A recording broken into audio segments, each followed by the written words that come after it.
para o ano de 2025, inclusive, eu quero dizer a vocês que todos os domingos, as mensagens dos domingos já estão planejadas e nós já sabemos o tema da primeira e da última mensagem do ano. E aqueles que nos auxiliam já receberam também dos 4 primeiros meses, para que estejam assim se organizando, tanto em termos de música, como também em termos de pregação. Então, devo dizer a cada um dos irmãos que trabalhar o ano inteiro anunciando a palavra do Senhor para o mesmo público é sempre um privilégio, mas é também uma grande responsabilidade e um desafio, porque eu imagino que aqueles que nos ouvem frequentemente ou gostam ou então se cansam, né? Mas eu espero que você possa ouvir atentamente e reter em seu coração aquilo que é bom e não deixar de colocar em prática os bons ensinamentos da palavra do Senhor. Quero nesta noite pensar com os irmãos na importância de firmar a sua identidade de filho. E aí o texto que eu vou estar utilizando aqui é Hebreus 2:10, Romanos 8:14 a 17 e João 15:15. Primeiro texto, Hebreus 2, verso 10. Vamos ler juntos? Porque convinha que Deus, por causa de quem e por meio de quem todas as coisas existem, conduzindo muitos filhos à glória, aperfeiçoasse o autor da salvação deles. Vocês percebem que o autor está se referindo a Jesus como aquele que foi aperfeiçoado por meio dos sofrimentos, mas nós também somos conduzidos à glória de Deus na qualidade de filhos, porque Deus assim nos elegeu, nos escolheu como seus filhos. Romanos 8, a partir do verso 14, vai nos falar assim: pois todos os que são guiados pelo Espírito de Deus são filhos de Deus. Porque vocês não receberam um espírito de escravidão, para viverem outra vez atemorizados, mas receberam o espírito de adoção, por meio do qual clamamos, Abba, Pai. O próprio Espírito confirma ao nosso espírito que somos filhos de Deus. E se somos filhos, somos também herdeiros. Herdeiros de Deus e co-herdeiros com Cristo, se com Ele sofremos, para que também com Ele sejamos glorificados. Finalmente, João 15, verso 15. Já não chamo vocês de servos, porque o servo não sabe o que o seu senhor faz, mas tenho chamado vocês de amigos, porque tudo o que ouvi de meu Pai, eu lhes dei a conhecer. Pai, que a Tua palavra nesta noite tenha um lugar especial no coração de cada um dos Teus filhos, e que o Senhor nos envolva, ó Deus, no entendimento e na prática dessa palavra. Ajuda-nos a crescer na nossa consciência de filhos do Senhor, e assim viver uma relação de amor para com o nosso Pai. Guarda nossa mente, o nosso entendimento, Pai, no nome de Jesus, amém. Meus irmãos, um dos grandes dilemas da nossa geração diz respeito à questão da identidade. Dentre as grandes perguntas existenciais, uma das perguntas que costumam ser feitas é: quem sou eu? Certamente, na adolescência, você fez essas perguntas. De onde eu vim? Para onde eu vou? o que existia no começo de tudo. Quem estava lá no começo de todas as coisas? Qual é o meu destino final? Quem sou eu? Para que eu existo?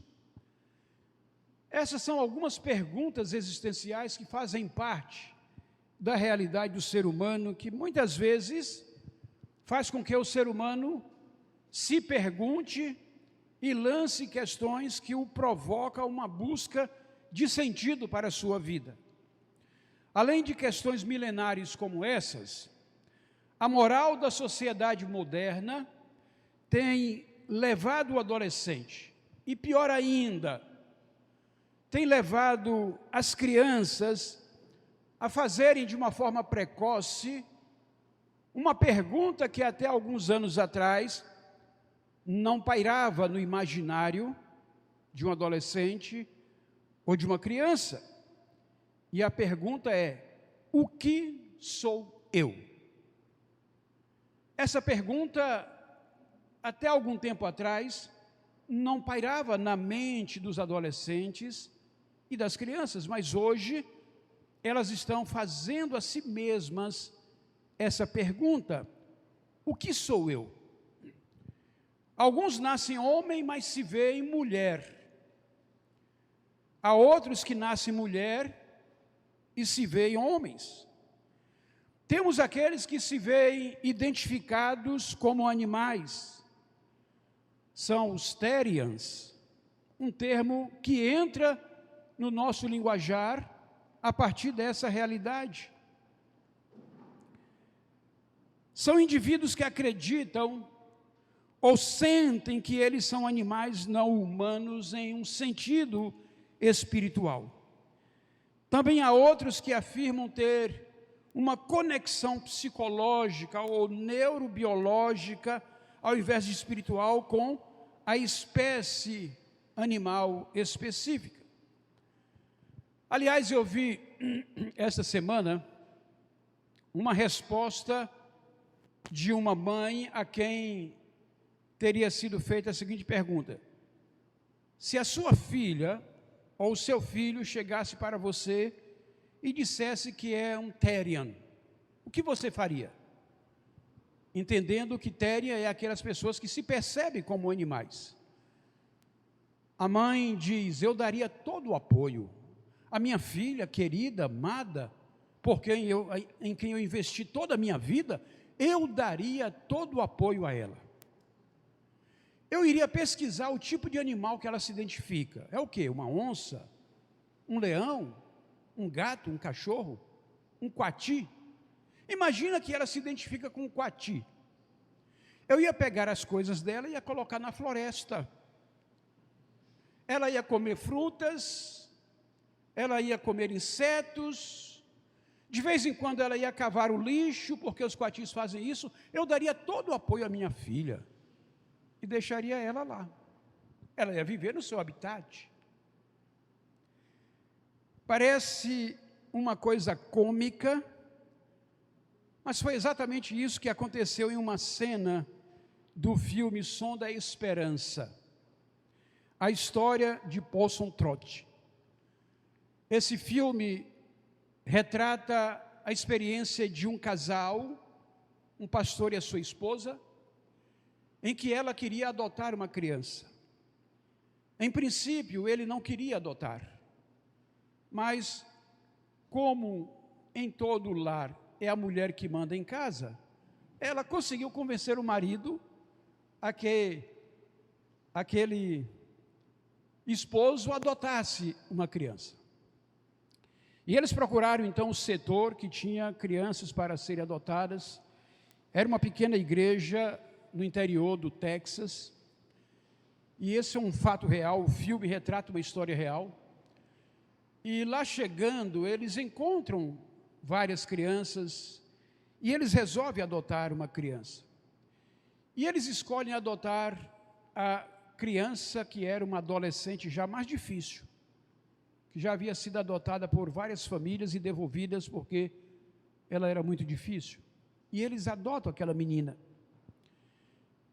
e a trazem para dentro de casa, mas ela é uma Therian. ela se percebe como uma gata, mia como gata, responde grunhidos de gata. Você pergunta as coisas, ela responde em miados. Ela quer andar pelo chão de 4 patas. E aí, depois de alguns dias que ela estava ali, o adotante, que no caso era um pastor, resolveu tratá-la como uma gata. Colocou a comidinha dela do lado de fora, num vasinho para ela comer. Ela perdeu o assento à mesa. Colocou ela para dormir do lado de fora, ela perdeu a sua cama quentinha. Ela ficava ali rondando a janela enquanto ele estava trabalhando, fazendo sons de gata. Daqui a pouco ela disse: eu não quero ser mais gata não, e voltou a ser humana. A mãe que eu vi na imagem diz: é muito fácil ser Therian, é muito fácil se passar por animal, se você tem a sua cama quentinha, se você tem seu ar-condicionado, você tem o seu ventilador, se você tem o seu videogame, seu celular, é muito fácil. Coloca ela para viver no ambiente de animal para ver se ela vai lidar com isso.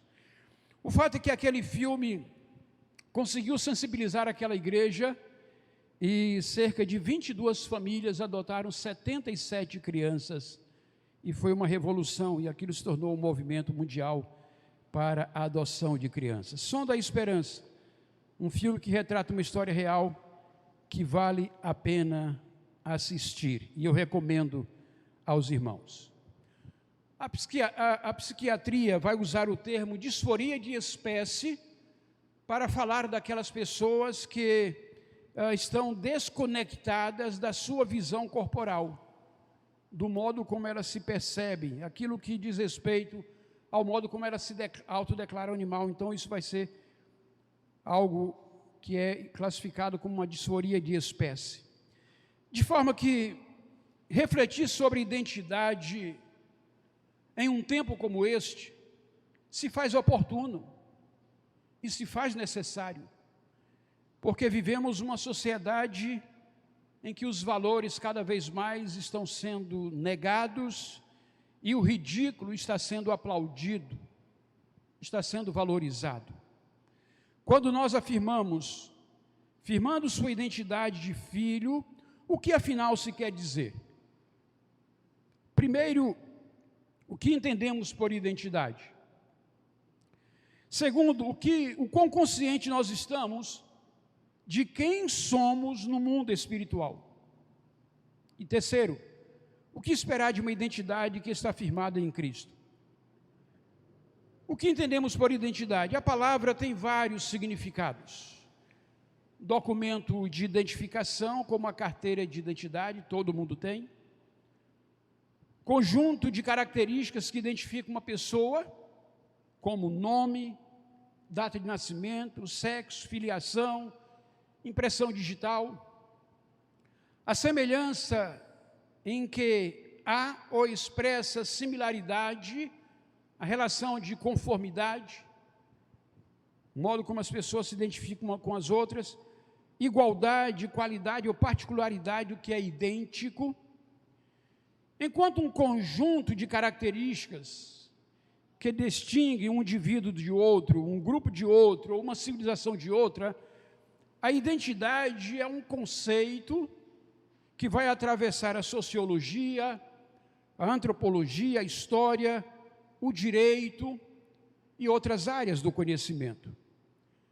Na doutrina cristã, nossa identidade diz respeito àquilo que nos tornamos pela obra de Deus em nossa união de salvação com Jesus Cristo. Deus, quando decidiu nos salvar, pensou muito além de simplesmente perdoar nossos pecados e de nos preparar para a eternidade. Sua obra envolveu nossa união mística com o Senhor Jesus e uma profunda transformação como resultado dessa união. Nossa identidade cristã nos coloca alinhados com Cristo.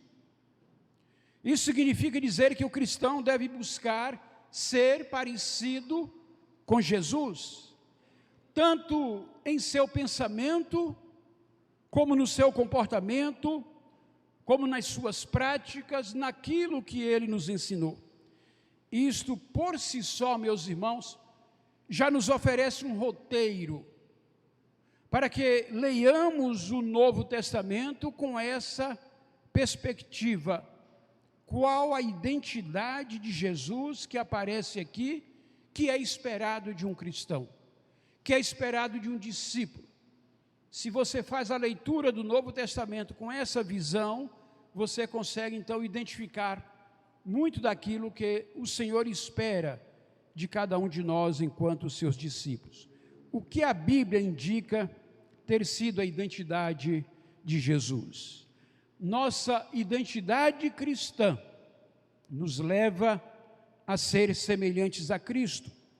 Se eu me apresento como discípulo de Cristo, mas vivo como um religioso profano, vivo uma vida devassa, a quem estou enganando?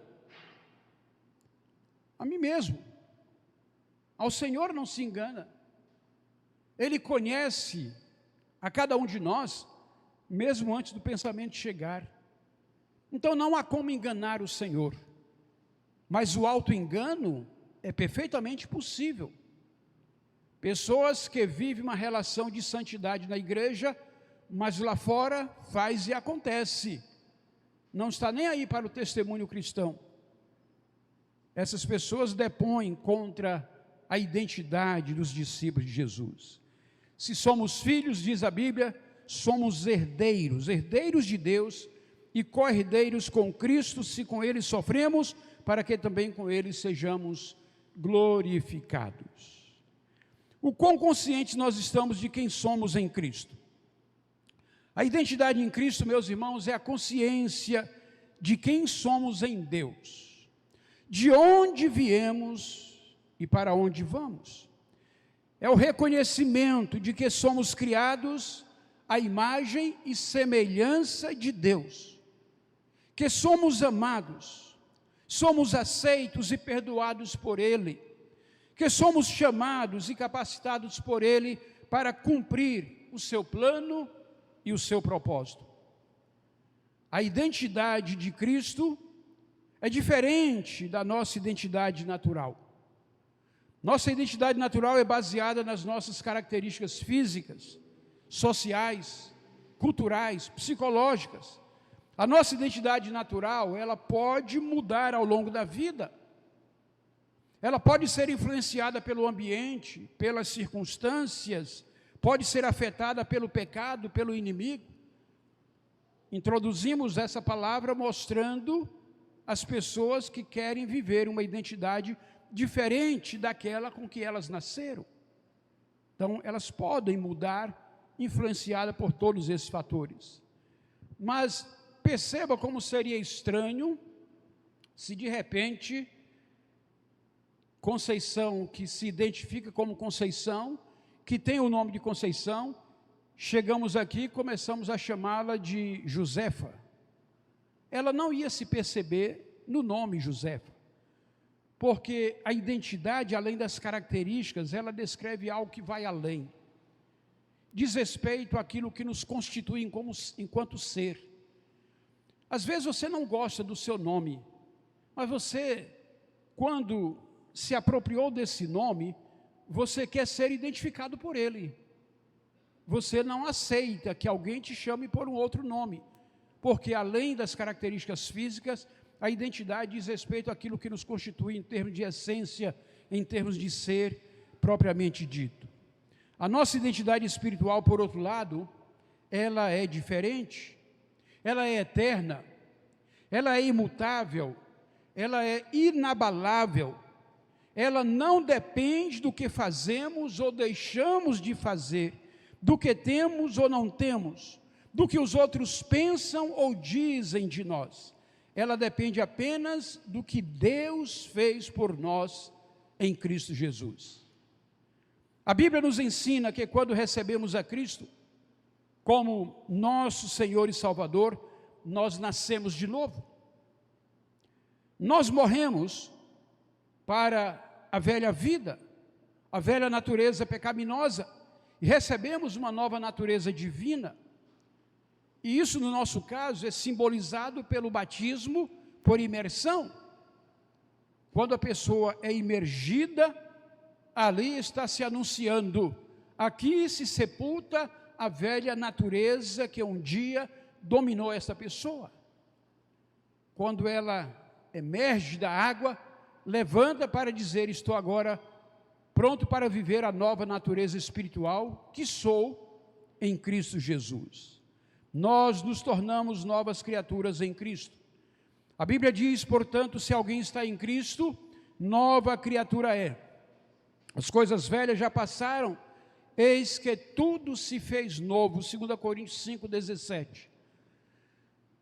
Não é um novo no mesmo sentido da virada de um ano, porque do dia 31 de dezembro para o dia 1º de janeiro, tem uma noite no meio, e a gente vai perceber que o tempo vai continuar da mesma forma.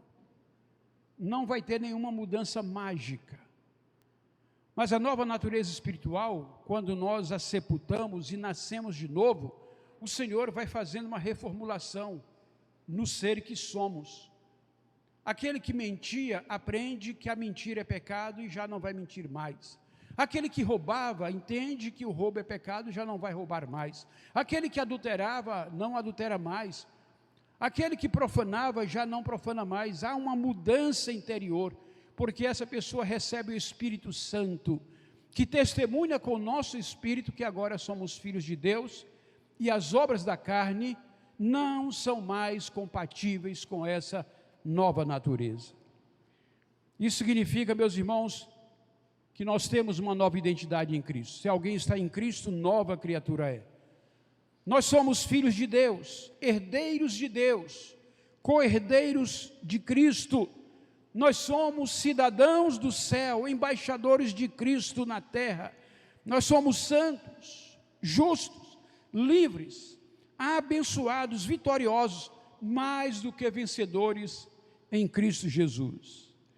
Essa semana faleceu aos 100 anos de idade um embaixador do rei que se tornou presidente dos Estados Unidos, Jimmy Carter.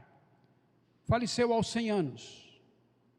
Batista terminou a presidência dos Estados Unidos, foi ser professor de escola bíblica lá na sua igreja. Viveu promovendo a liberdade de expressão e o direito da democracia prevalecer nas nações em que há democracia. Nós somos cidadãos dos céus e o Senhor nos salva para salgar este mundo e esta terra. Quando o Senhor nos salva, Ele poderia nos arrebatar e nos levar para o céu, não é verdade? Mas Ele não faz isso. Ele nos deixa aqui na terra, por quê? Porque Ele quer que nós sejamos sal da terra e luz do mundo. Ele quer que nós vivamos os valores que Ele veio e ensinou. Ele quer que nós exercitemos a prática ministerial que Ele exercitou. Então, meu irmão, minha irmã, você que tem identidade de Jesus, precisa se perceber como alguém que são as mãos do Senhor, alguém que precisa se perceber como sendo os pés do Senhor. Você é a boca do Senhor neste mundo, você é a voz de Deus aqui na terra. Por isso que Jesus deu uma ordem para nós e cabe a nós obedecer: vão e façam discípulos. Jesus veio fazer duas coisas. Ele veio morrer na cruz para nos salvar e Ele veio formar um grupo de discípulos para pregar o Evangelho por todo o mundo. E Ele então nos chama a fazer a mesma coisa. Você tem a identidade de Cristo? Precisa viver os valores de Cristo. Romanos 8,17 vai nos dizer: e se nós somos filhos, somos logo herdeiros também, herdeiros de Deus e co-herdeiros de Cristo, se é certo que com Ele padecemos, para que também com Ele sejamos glorificados. Antes, nós vivíamos na lama, na destruição, mas agora nós somos resgatados por Deus. E aquele passado sujo, e aquilo que mais nos envergonhava, Deus jogou no mais profundo do mar e Ele escolheu esquecer os pecados que nos condenavam. Ele olha para nós e vê que o sangue de Cristo nos cobriu. Então é como se tivesse um carimbo lá dizendo: cancelado. A condenação que pairava sobre nós foi cancelada. E Ele agora nos dá uma nova vida em Cristo Jesus. Você tem consciência disso, meu irmão? Em 2025 vamos viver essa nova identidade espiritual em Cristo Jesus. O que esperar de uma identidade que está firmada em Cristo? Primeiro, amor ao que Ele instruiu. João 14,15, se vocês me amam, guardarão os meus mandamentos. Segundo, frutos que o glorificam. João 15,8, nisto é glorificado o meu Pai, que vocês deem muito fruto e assim mostrarão que são meus discípulos. Terceiro, estilo de vida comprometido com o discipulado. Mateus 28,19, portanto vão, façam discípulos de todas as nações, batizando-os em nome do Pai, do Filho e do Espírito Santo, ensinando-os a guardar todas as coisas que tenho ordenado a vocês. Em quarto lugar, sujeitar-se ao preço da missão. Lucas 9,23, Jesus dizia a todos: se alguém quer vir após mim, negue-se a si mesmo, dia a dia, tome a sua cruz e siga-me. Em quinto lugar, reconhecer que somos conduzidos à glória de Deus por meio do sofrimento de Cristo. Hebreus 2,10, porque convinha que Deus, por causa de quem e por meio de quem todas as coisas existem, conduzindo muitos filhos à glória, aperfeiçoasse, por meio dos sofrimentos, o autor da salvação deles. E em sexto lugar, ser guiado pelo Espírito de Deus. Romanos 8,14, pois todos os que são guiados pelo Espírito de Deus são filhos de Deus. Porque vocês não receberam um espírito de escravidão, para viverem outra vez atemorizados, mas receberam o espírito de adoção, por meio do que clamamos, Abba, Pai. Em sétimo lugar, viver com a identidade de Cristo é ter em si mesmo o testemunho do Espírito que é Filho de Deus. Romanos 8,16, o próprio Espírito confirma o nosso espírito que somos filhos de Deus. E se somos filhos, somos também herdeiros, herdeiros de Deus e co-herdeiros com Cristo, se com Ele sofremos, para que também com Ele sejamos glorificados.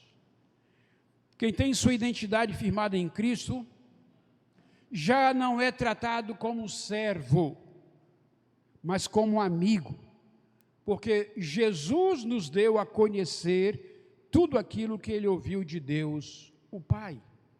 É o que João 15 nos diz: já não chamo vocês de servos, porque o servo não sabe o que o seu senhor faz, mas tenho chamado vocês de amigos, porque tudo o que ouvi de meu Pai eu lhes dei a conhecer.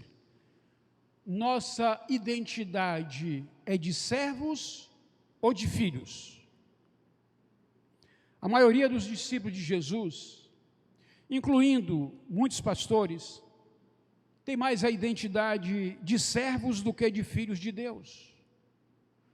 Precisamos servir como Jesus serviu. Ele veio para isso e para dar a sua vida por nós. Ao mesmo tempo, existe um grande perigo em basear a nossa identidade em nosso serviço, nossa produtividade, nosso rendimento. Quem faz isso acaba ficando preso ao ativismo, à necessidade de satisfazer as pessoas, de mostrar serviço, acaba medindo o seu valor pelo seu serviço. Nossa identidade precisa ser de um filho que é absoluta e profundamente amado e aceito, sem precisar ter que provar coisa alguma. Esse amor, meus irmãos, norteia nossa vida. Esse amor, ele fortalece a nossa saúde emocional. Ele é seguro, é contente, otimista, ele enxerga Deus e seus propósitos. Sem esse amor fundamental, nós caminhamos de forma disfuncional e doentia, com necessidades que ninguém consegue preencher. Inseguros, procurando impressionar as pessoas, pessimistas, olhando a vida sob um prisma ruim e, ao final de contas, achando que todas as outras pessoas são assim também. Ter uma identidade bem definida é fundamental para gozar de equilíbrio mental, saúde emocional e estabelecer uma saudável relação de amor com Deus, nosso Pai. Caminhando para a conclusão, no dia 31 de dezembro de 2023, preparando-nos para o ano que se encerra hoje, preguei aqui o sermão Lançando Redes de Amor. Na ocasião, apresentei nosso planejamento estratégico para o triênio 2024 e 2026. Ainda hoje, nós apresentaremos neste culto aquilo que nossas pastorais conseguiram realizar neste ano que está se findando. Conseguimos cumprir 100% das metas? Certamente que não. Mas estamos no caminho, desejando aperfeiçoar nossas metodologias e ações para alcançar aquilo que tem sido planejado enquanto igreja. À luz do tema Lançando Redes de Amor, tendo como divisa Mateus 13:47, o reino dos céus é ainda semelhante a uma rede que foi lançada ao mar e apanhou peixes de toda espécie. Nós estimulamos a igreja a servir com base num padrão para desenvolver relacionamentos intencionais. Nós chamamos de pesca. Passamos praticamente um semestre inteiro tratando disso. Pedir a Deus em oração pelas pessoas que cruzam o nosso caminho. Você fez isso? Escutar as pessoas com empatia. Em 2024 você fez isso? Servir as pessoas como um privilégio. Você fez isso? Convidar pessoas para compartilhar refeições à sua mesa. Adotar a prática de compartilhar histórias. Colocamos dessa forma para facilitar a memorização da palavra pesca. Acredito, meus irmãos, que é vontade de Deus que permaneçamos nesse caminho em 2025. Para minha surpresa, tive a alegria de receber o material Ame o Seu Vizinho, que é basicamente fundamentado naquilo que nós pregamos em 31 de dezembro de 2023. Os 5 princípios. Os 5 princípios que pregamos há exatamente um ano é a base do projeto Ame Seu Vizinho.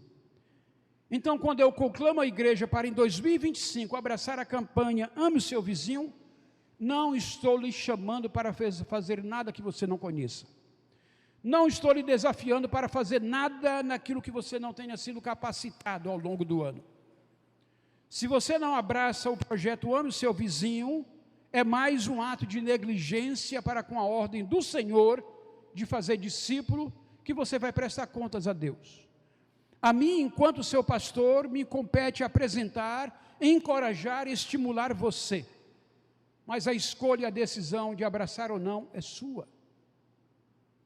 Acredito que Deus está nos dando à nossa igreja, uma segunda oportunidade pelo 2º ano consecutivo para avançarmos além da nossa experiência, de vir aos cultos, adorar, ser abençoado com uma palavra, voltar para casa e continuar como se nada mais tivesse acontecido. Acredito que Deus quer algo mais desta igreja no evangelismo e no discipulado. Ter a identidade de Jesus é fazer o que Ele nos mandou. Para o novo ano 2025, nós vamos refletir no tema Uma História de Amor. Este será o nosso tema do ano. uma história de amor. A nossa divisa está em Lucas 2, 10 e 11. O anjo, porém, lhes disse: não tenham medo. Estou aqui para lhes trazer boa nova de grande alegria, que será para todo o povo. É que hoje, na cidade de Davi, lhes nasceu o Salvador, que é Cristo, o Senhor. Estamos nos propondo a lhe contar a bela história do amor de Deus revelado em Jesus, sob a ótica de Lucas, que mais do que um escritor, era um médico, um historiador, que fez questão de pesquisar aquilo que ele escreveu a respeito da vida de Jesus. E a cada domingo nós vamos contar um pouco dessa história de amor. Então nós queremos em 2025 mudar a nossa tônica. Em lugar de falar apenas para os irmãos, nós queremos falar para as pessoas não crentes. Nós queremos falar para aquelas pessoas que precisam conhecer essa história de amor. E vocês estão sendo convocados para serem parceiros, convidando as pessoas, trazendo-as ao culto, orando por elas, para que a história de amor lhes toque a alma, o coração. E nós aqui do púlpito estaremos compartilhando essa história de amor. Vamos fazer isso à luz do Evangelho de Lucas. E pasmem os irmãos, 52 domingos planejados, eu nem consegui concluir o capítulo 9 de Lucas. Então, a primeira mensagem do ano de 2025, ela vai ser baseada ali em Lucas capítulo 1, versículos 1 a 4. E a última mensagem do ano de 2025 vai estar baseada em Lucas 9, 23 a 27. Em Lucas 1, de 1 a 4, no próximo domingo, nós queremos trazer a mensagem cujo tema é: tenha certeza das verdades. É como os anjos chegam anunciando ali, aliás, é como Lucas começa o seu relato histórico, para que aquele para quem ele estava escrevendo tivesse certeza das verdades. Que tipo de verdade você está ouvindo hoje? O que está aquecendo o seu coração? O que está trazendo revelação à sua mente? É a verdade da palavra de Deus? Ou é a verdade dos homens? Esse sermão é o sermão do primeiro domingo de 2025. E o último sermão do dia 28 de dezembro, Lucas 9, 23 a 27. Tome sua cruz e siga-me. Esse é o chamamento de Lucas. A cada domingo nós queremos apresentar aos irmãos essa história, essa faceta do amor de Deus que o evangelista Lucas nos apresenta. Vamos dar maior atenção àqueles que precisam ser resgatados por Jesus. Vamos voltar a nossa atenção para os nossos vizinhos, para os nossos amigos, para os nossos colegas de trabalho. Vamos planejar os nossos cultos com uma adoração mais voltada para os de fora, menos voltada para nós mesmos. Aliás, essa é uma crítica que eu ouvi alguns anos atrás de uma pessoa que congregava conosco. Ela nunca chegou a se converter, mas passou vários domingos congregando conosco. E a crítica que ela fez naquela ocasião foi: vocês têm uma atividade muito voltada para vocês mesmos, para os de dentro. Nós precisamos então fazer nossas atividades mais voltadas para os de fora. Vamos juntos nessa caminhada? Lembrem-se das palavras de Jesus em Lucas 5, 31 a 32. Os sãos não precisam de médico, e sim os doentes. Não vim chamar justos, e sim pecadores ao arrependimento. É para isso que a igreja continua no mundo. Se você tem identidade de filho de Deus, então precisamos fazer o que Jesus nos mandou. Os irmãos terão a oportunidade, mais uma vez, de vivermos essa identidade sendo intencionais, em buscar os enfermos, em ser um canal de Deus na salvação dos pecadores, em trazer aqueles que precisam do aprisco do Senhor, aquela ovelha que está fora do aprisco do Senhor. Vivamos isso em 2025. e assim, meus irmãos, glorificaremos ao nosso Pai que está nos céus. Amém? Você pode inclinar a sua cabeça e orar. Firme diante do Senhor o seu compromisso neste momento. Coloque-se como alguém que diga para Deus: eu quero ser parte dessa mudança. Eu quero ser instrumento do Senhor na realização desse projeto, para que vidas sejam transformadas e o Evangelho do Senhor alcance os corações daqueles que precisam ouvir a história do amor de Deus. Vamos orar. Pai, eu quero bendizer o Teu nome, quero render louvor, honra e gratidão ao Senhor Jesus, aquele que deu a sua vida por nós, aquele que veio a este mundo por amor, aquele que se doou e que nos amou até o fim. Ó Deus, nós queremos em nome de Jesus pedir ao Senhor que nos conceda enquanto igreja a ousadia, a intrepidez, a autoridade do Espírito para testemunhar deste amor e que vidas e vidas venham conhecer Jesus e recebê-lo como Salvador. Nós pedimos ao Senhor que esteja despertando a consciência e o coração de cada um dos teus filhos e que o Senhor os abençoe no propósito firmado diante de ti. Que 2025 seja um ano de realizações, um ano, Deus, de sonhos que se concretizem e que o Senhor graciosamente olhe para nós e nos contemple, ó Pai, no nosso clamor, fazendo prosperar esta agência do Teu reino no cumprimento da missão que lhe foi confiada. A Ti rendemos honra e glória e ao Senhor bendizemos, Pai, no nome de Jesus. Amém. Amém. Louvado seja o Senhor, meus irmãos.